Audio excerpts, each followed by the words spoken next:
weed, really? Weed. Stay off the weed. No, that wasn't the DARE representative who would show up to your school and tell the class that after a week of trying marijuana, you'd be living under a bridge. That man was Stephen A. Smith, a man who grew up in poverty, nearly became an electrician, hosted a late-night R&B radio show, all en route to becoming arguably the most recognizable voice in sports. Smith's rise to fame was not meteoric or a linear path. In fact, the opposite is true. The commentator, once known as Screamin' A by his coworkers, had to grind for years before becoming a celebrity personality and taking the internet by storm. I'm Frank Smith, and this is the story of how Stephen A. Smith went from living off tuna fish and Kool-Aid to entertaining millions and the worldwide leader in sports, a ClutchPoints original mini-documentary. Smith was born in Queens, New York, the second youngest of 6 children.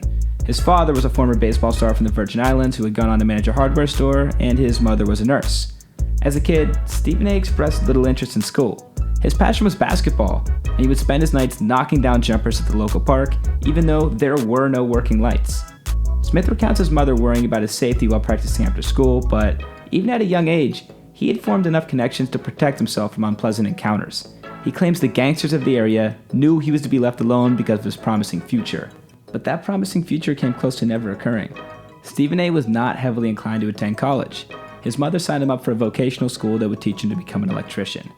The idea of Stephen A. going into homes to install lights is laughable now and could make for a viral video skit, but it was almost a reality.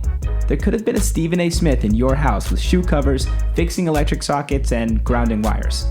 Thankfully, he was offered a basketball scholarship from Winston-Salem State University, giving us this gem of a photo.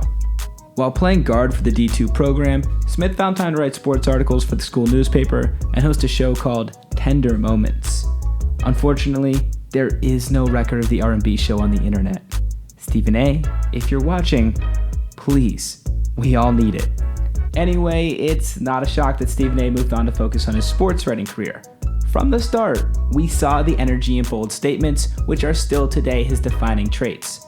For example, while still playing on the basketball team, Smith penned an article that called for his head coach, Clarence Gaines, to retire. And it's not like Gaines was some scrub. The man won an NCAA championship and was inducted to the College Basketball Hall of Fame. This didn't spare him from Stephen A.'s pen. For real, let that sink in for a minute.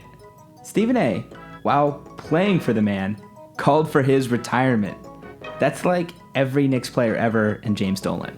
After college, Stephen A. began his long, winding path to ESPN and fame. The list of newspapers he worked for seems to stretch a mile long. And sports wasn't the only thing he covered. When the sports department went on strike for the Daily News, Smith took it in stride and transferred to covering homicide. He would end up covering the high-profile murder of Carlton Hines, a high school prospect who seemed destined for greatness. Smith would get his big break during the 1998 NBA lockout.